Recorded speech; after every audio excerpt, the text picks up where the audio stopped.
Bismillahirrahmanirrahim. Assalamualaikum warahmatullahi wabarakatuh. Bismillahirrahmanirrahim. Qala mu'alifu rahimahumullahu ta'ala wa nafa'ana wa bi'lumihi fid dharaini. Amin amin ya rabbal alamin. Bismillahirrahmanirrahim. Nerasaken bab ingkang kala wingi. Bab alamatul bulugh, terus surutul izail hajar. Samenika ngancik babagan teng faslal furudul wudu. Meskipun nate nggih riyen pas nalika ansoran niku. Niki tak wangsuli melih. Soale wingi ra kecatet mungkin. Sakniki ana ben Mas Izan iso ana dokumentasi catetan sing lintune saged njiplak. Bismillahirrahmanirrahim. Hadal faslu tegese utawi kelah fasal. Furudul wudu'i utawi pira-pira fardune wudu iku sitatun ana 6. Al awalu utawi kang awal iku an-niyatu niat. Asani utawi kang kaping pindho iku ghuslul wajhi, basuh wajah. Asalitsu utawi kang kaping telune iku ghuslul yadaini, basuh tangan loro. Ma'al mirfaqaini bareng sartane sikut loro. Ar-rabi'u utawi kang kaping 4 iku mashu syai'in, ngusap suwiji-wiji minarroksi sangking sirah. Al-khamisu utawi kang kaping 5 iku ghuslul rijlaini, basuh sikil kalih. Ma'al ka'baini bareng sartane polok loro. Lajeng mriki babagan wudu, bilih wudu menika sebetule ingkang dipun wasuh niku namung sekawan sing wajib. Nek awak kiambak sok nglakoni kadang ngusap kuping, kadang kekumu niku ternyata sunah. Nek sing dereng ngertos niku ndarani napa wajib. Padahal yang dibasuh kewajiban dalam wudu niku hanya 4. Yang pertama daripada rukunnya wudu, rukun dan wajib niku sami, cuman beda istilah. Rukun itu juga wajib yang harus dilakukan di dalam wudu. Yang pertama nggih menika niat. Niat niku fi'lul qalbi. Artinya apa? Artinya kegiatan atau pekerjaan hati. Niat itu berarti wajib awak kiambak menika ngelakoni niku dalam keadaan sadar, di dalam hati kita menyematkan bahwasanya saya ingin melakukan wudu dan menghilangkan hadas kecil. Di dalam hati berkata demikian itu sudah napa jenenge cukup. Adapun ketika kita melafatkan bitalafut, talafut bisaut, mengucapkan dengan menyuarakan niat niku hukumnya sekedar sunah. Dadi awak kiambak nek pas wudu ora kudu ngucap tapi atine wis napa jenenge krentek nglakoni wudu ngilangi hadas kecil niku sudah cukup. Kadang awak dhewe ijeh karo nawa itu. Aku malah kadang bir karo klebon keselak bareng ngono. Ya tapi niku cuman cukup napa sunah. Tapi ya apik niku. Cara diucapake ya sae luwih sae wong niku sunah niku ya bonus kita untuk melakukan kegiatan niku golek-golek bonus ganjaran ya dengan sunah-sunah tadi. Ya maneman wong barang gampang kok ora dilakoni. Sunah niku barang gampang nek ora dilakoni niku eman-eman nek munggo iku. Nek wajib itu kan kaya wingi napa nika. Wajib ki kaya bahasane awak dhewe niku modal 10.000 digawe tuku gandum, gawe tuku kobis lan sak piturute digoreng dadekke bakwan tekan gone oleh 10.000 melih niku berarti gek pok-pokan karo bakbuk niku gek wajib. Ya carane ben golek tambahan napa jenenge laba ya dengan cara menggunakan apa melakukan kesunahan-kesunahan niku wow. Nek mentok gek golek ganjaran sing wajib niku dhewe ijeh dikategorikan wong sing rugi termasuk. Mula ana kesunahan niku Gusti Allah termasuk napa paring kewelasan kaya awak kalih awak piyambak niki dengan adanya kesunahan-kesunahan niku ben dhewe niku tambah duwe bonus, tambah duwe laba sing kathah. Laba artine napa teng mriki pahala. Lah niku niat kala wau disertakan dengan apa? Dengan rukun yang kedua yang berupa napa? Ghuslul wajhaini. Ghuslul wajhi. Membasuh napa wajah. Berarti awak piyambak niat dengan membasuh wajah. Yang kedua itu berarti rukun yang pertama niat, kedua napa? Membasuh wajah.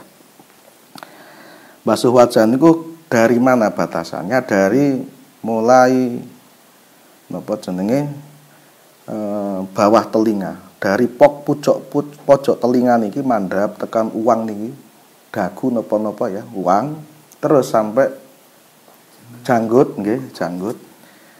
Terus sampai tempat napa jenenge tumbuhnya rambut kepala.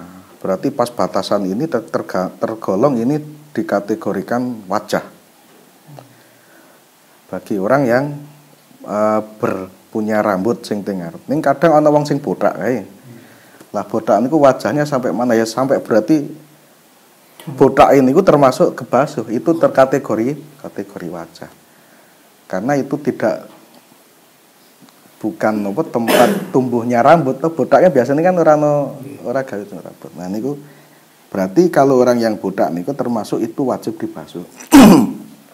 Tapi kalau bagi kita sing umume niku tergantung rambutnya niku kaya umume ya wajare napa jenenge tempat di mana tumbuhnya rambut. Disitulah batasan yang wajib kita basuh di dalam rukun yang kedua nggih menika membasuh wajah. Sampai janggut, sampai dagu, muter, berarti ombo wajah niku termasuk, bawah telinga termasuk niki.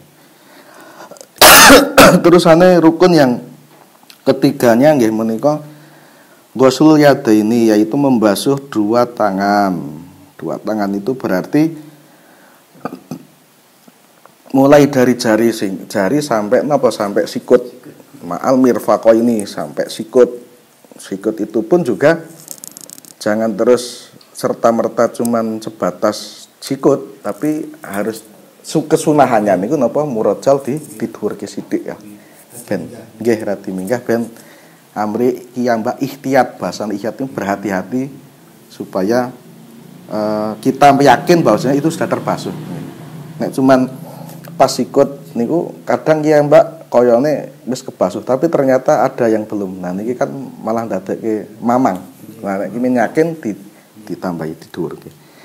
Terus ar-rabi'u mashu syai'in minar ra'si. Yang keempat, rukun wudu yang keempat yaitu mengusap sebagian dari kepala. Artinya sebagian kepala niku ya kita ngusap yang ada di kepala. Mbuh itu kepala yang depan boleh, sampingnya boleh, belakang boleh, terserah. Nek kok pas nalika jenengan kagungan sakit tenggen bun-bunane mriki mbuh bar dawah terus diperban ora iso dibasuh, nek dibasuh malah tambah ora garing-garing malah tambah pereh. Ya angsal sing wingking, tapi itu masih seputar kepala. Itu bukan rambut, ya rambut sing nang kepala. Tapi tetap membasuh, nempel ada yang di kepala. Bukan cuman rambut, nek rambut kepenaan ana wong sing gondrong dhuwur dawa niku basuh sing sak 2 meter carane sing kono pucuk ya cukup. Itu belum bisa. Bukan rambut, tapi masih seputar kepala. Maka di sini disebutkan masu sain minarosi, basuh sebagian yang ada di seputar kepala. Meskipun rambut, tapi ada yang di batasan di kepala. Meskipun yang dibasuh memang betul-betul rambut, tapi rambut yang nempel di kepala, bukan rambut yang panjang di luar kepala. Nek sing di luar kepala digebyur tetep rasah wong bukan tergolong napa teng mriku. Bukan minaroksi, bukan sebagian dari kepala.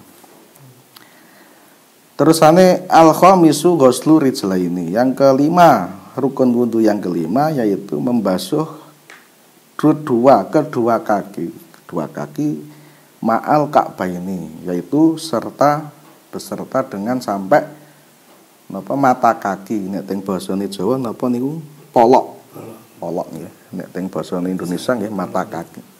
Tapi nggih kaya wau sikut batasane Pak ya. Berarti lah malah sae nggih. Luwih dhuwur, luwih sae nggih. Berarti wajib iki nek terus dibablaske dukun iki malah langsae. Malah langsung sae. Kaya wau alasane. Ya Mbak men yakin wis kebasuh. Artinya ikhtiar dalam hal niki. Dua-duanya sekalian niku dibasuh. Terus yang nomor 6 asadisu at-tartib. Yang nomor 6 yaitu tartib. Rukun yang nomor 6 itu tartib. Yang pertama dan ke-6 niki ini bukan rukun yang berupa basuhan-basuhan yang ada di organ tubuh 4 wau mboten, tapi yang dibasuh karena yang di dalam wudhu niku cuma 4. Adapun yang ke-6 niki hanya sebatas tartib. Tartib itu bagaimana yang dimaksud? Ya menika harus urut. Artinya apa? Artinya tidak boleh diacak. Urutan rukun yang pertama wajib kita letakkan yang pertama, yang kedua wajib diletakkan yang kedua, yang ketiga dan seterusnya. Tidak boleh terus jenengan pas nalika wudu lah aku tak pengen sikil sik wudune saka sikil sik ora saka niki malah dadi ora tertib jenenge. Tertib itu karena tidak boleh diacak dan harus urut mulai awal sampai akhir itu tidak boleh diacak. Niku seputar napa wau seputar rukunipun wudu. Lah terus menginjak masuk ana meneh di dalam wudu niku kita ada yang dinamakan sunah-sunah di dalam wudu. Kesunahan wudu niku ada yang mengatakan 10, ana sing 11, tapi sebetulnya niki sami mawon. Sing pertama napa? Yang pertama itu kita disunahkan napa melih membaca basmalah. Basmalah niku berarti boleh ki Mbak maca bismillah. Itu cukup sakjane. Tapi kita sing langkung sae ya sing sempurna karang muni bismillahirrahmanirrahim iku ya rabot dari muni bismillah tok, tapi muni bismillahirrahmanirrahim langkung sae. Artinya kita di awal mau melakukan pekerjaan baik rukun ataupun sunat, awal mula kita melakukan yaitu membaca basmalah. Ini hukumnya sunah. Kesunatan lagi yang nomor 2 nggih menika membasuh kedua telapak tangan sampai pergelangan tangan sebelum berkumur. Membasuh kedua telapak tangan. Artinya pas nalika telapak tangan iki sampai pergelangan iki. Boten sampai sikut, cuman sampai pergelangan iki sudah kategori sunah cukup. Basuh niki ya biasalah basuh. Terus yang nomor 3 nggih menika berkumur atau dalam bahasa bahasa kitabe nggih menika istighraq. Istighraq niku berkumur. Berkumur niki dilakukan setelah membasuh kedua telapak tangan. Istighraq atau berkumur. Biasa nggih ya Mbak berkumur. Meskipun dereng nate ngertos rukun dan sunatnya, tapi kebanyakan orang niku nglakoni sing jenenge berkumur.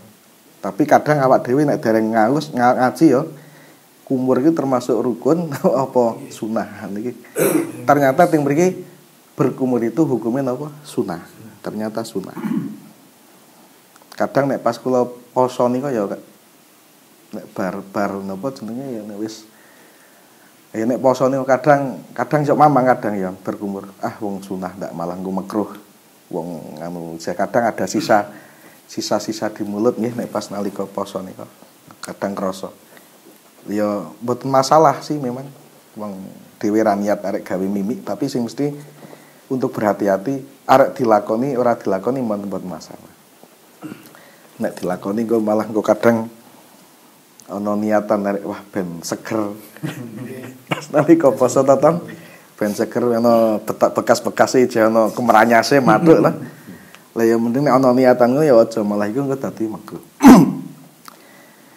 Tapi yang jelas teng mriki dalam keadaan kita bisa memilih nggih menika napa disunahkan berkumur atau yang dinamakan istighraq. Sing nomor sekawan melih kesunatan wudu yang nomor 4 yaitu ngisep air tapi lewat hidung yang dinamakan istinsak.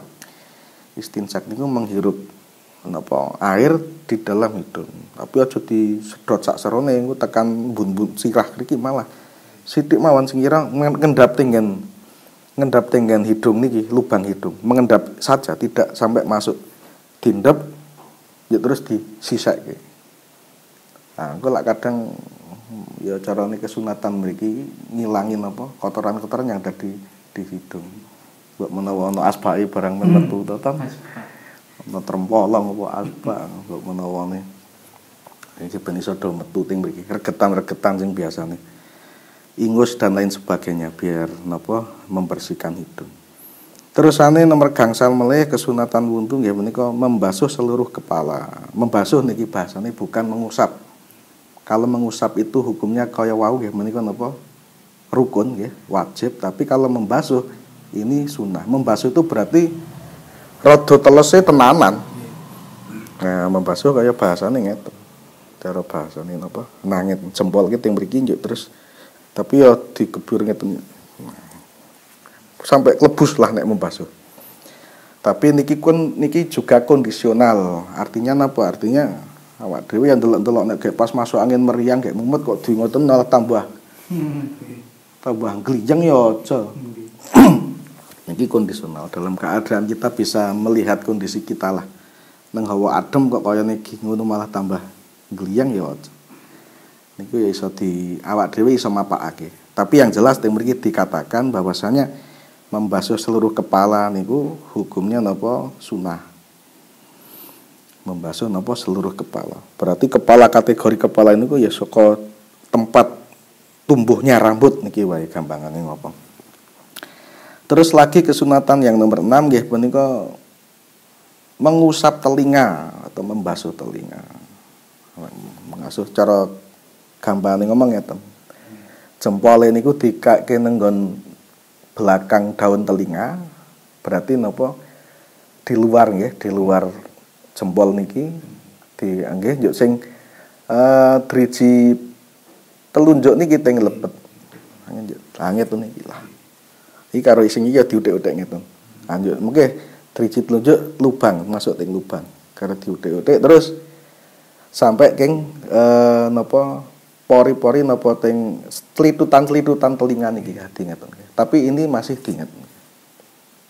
Niki sunat. Nek jambak kan biasanya mentok koyone mentok gebur, tapi ini apa tuh? Nggih. Njuk lebare setelahnya di nempel napa toya njuk di ngeten. Ah, iki terakhir. Kesunatannya seperti itu. Orang mentok. Nek dhewe biasanya mentok ngeten. Nggih. Lagi sok ngeten gitu, sing ngetes. Kula nggih sami Pak Yoko. Kula ya mentok simpel ngeten jane, tapi ternyata teorinya sebetulnya ngeten. Ya meskipun ngerti ning kok kadang kok kesuwi lho niki kok sunah Pak Sam. Iya sampe. Betul.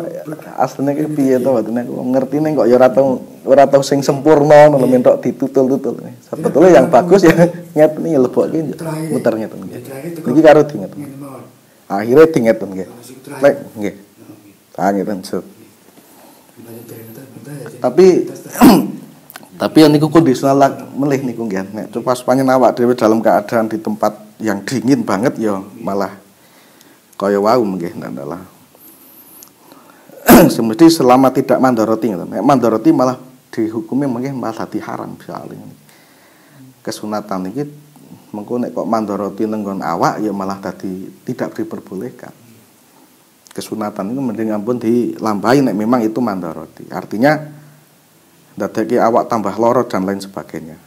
Tapi insya Allah ya nek kondisi pas kayak kaya ngeten iki dalam keadaan biasa normal nggih. Ki Mbak tetep iman-iman era dilakoni. Terus lagi kesunatan yang selanjutnya nggih menika nyela-nyelani rambut jenggot yang tebal. Ya Mbak sunah termasuk nek ana wong sing bewok nika.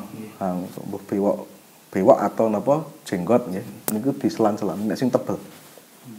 Ngene njuk diselan kok driji ngeten iki. Niki kalau hukum mengusap jenggot yang tebal di dalam tenggen syariat ini hukumnya sunnah. Tapi kalau jenggot yang tipis malah ini wajib. Sebab kalau tipis niku kiambak mudah untuk kemungkinan napa jenenge besar niku air bisa merasuk semua tenggang jenggot sing tipis. Jenggot sing tipis. Tapi kalau tebal kan memang diusahakan dengan harus digosok. Nah, maka hukumnya ketika tipis malah menjadi wajib. Tapi nek kok tebal niki sunah.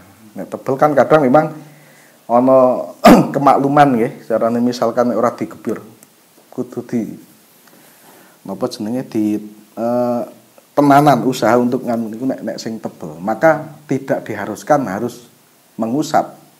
Itu sudah cukup dengan cara napa gebir sing kaya umumnya. Ini karena sunah. Tapi kalau untuk jenggot yang tipis justru malah diwajibkan. Beda antara tebel dan tipis.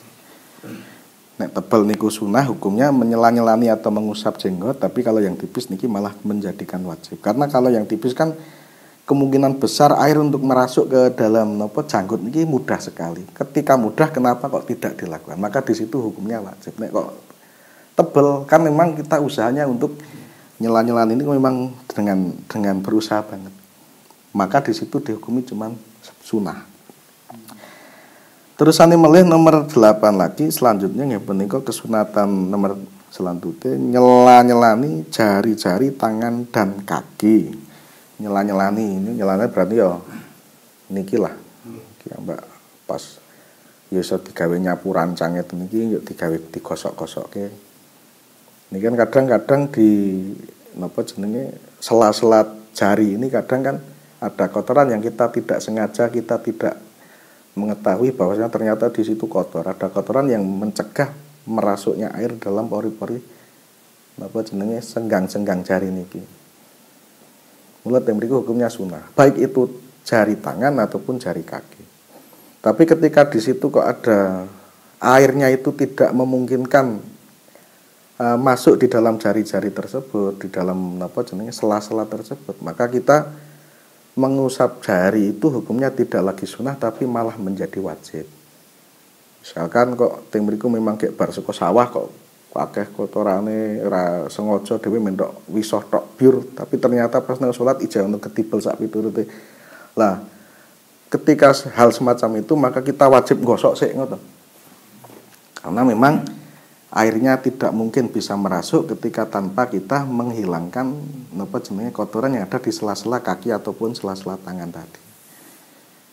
Mbok menawa ana cet, mbok menawa ana apa jenenge minyak sing dadekke manek atau sesuatu yang mencegah merasuknya air ke dalam kulit. Mula ini sebelum kita mau wudu di nganu sik diteliti sik niku. Terusane melih mendahulukan anggota badan yang kanan. Nah, dinamane apa? Yuqaddimul yumna alal yusra. Mendahulukan anggota badan yang kanan. Sing mesti anggota badan yang dua memiliki organ dua, tangan, kaki, telinga. Nek pipi ya ora to, kene iki. Oh, kuwi langsung dadi pisan. Nek sing tangan ya kanan dulu, kaki kanan dulu, telinga kanan dulu. Paling kuwi nek ya telu. Sirah ya siji tok to. Ora njuk sing kene ngene mboten. Paling sing telu niku wae. Terusane melih mendahulukan berarti napa wau mendahulukan anggota badan atau anggota organ tubuh yang dibasuh yang kanan dulu. Terusane mendahulukan anggota badan yang kanan. Wis nggih. Terusane taslisul wudu. Kesunatan yang nomor 9 gimana taslisul wudu atau membasuh anggota wudu itu 3 kali basuhan setiap satu organnya. Berarti ketika kita membasuh wajah ya 3 kali basuhan, membasuh tangan 3 kali dan lain sebagainya, seterusnya. Anggota tubuh yang disiram air atau yang diusap atau yang dibasuh niku 3 kali basuhan semua. Baik itu anggota tubuh yang double ataupun yang tunggal, kaya kepala tunggal ya 3 basuhan, sing tangan yang double ya 3 basuhan dan lain sebagainya. Niku termasuk sunah. Meskipun 1 basuhan itu sudah cukup, tapi 3 niku hukumnya sunah. 1 basuhan kadang awak dhewe pun cukup. kecuali dadi makruh meneh nek kok malah wong banyune sithik kok israf, istilahnya kok boros. Tiga basuhan itu kan termasuk borosi.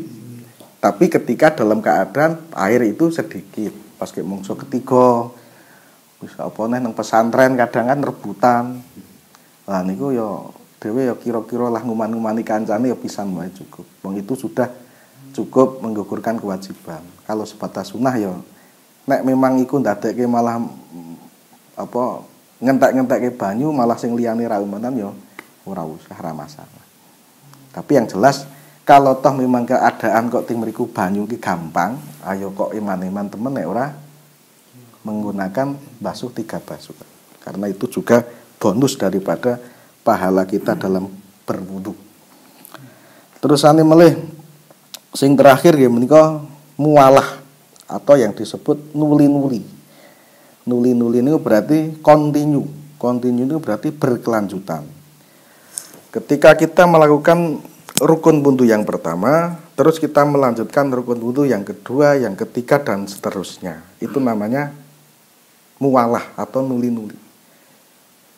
Meskipun berarti nek ngono nek mualah itu kok sunah, berarti awak ki ambak diperbolehkan, artinya ora diperbolehkan. Ya boleh nalika basuh wajah rukun wudu yang kedua basuh wajah terus leren sik ngopi nglinting kaya awakmu saiki nglinting. Njuk ngopi sik, ngobrol sik, nemoni tamu. Njuk neruske meneh bar kepala apa? Bar wajah? Tangan. Kok bar tangan ono pengen madang sik, barang iki wis leren nyentrong. Orek nyambel sik, orek ngrendok.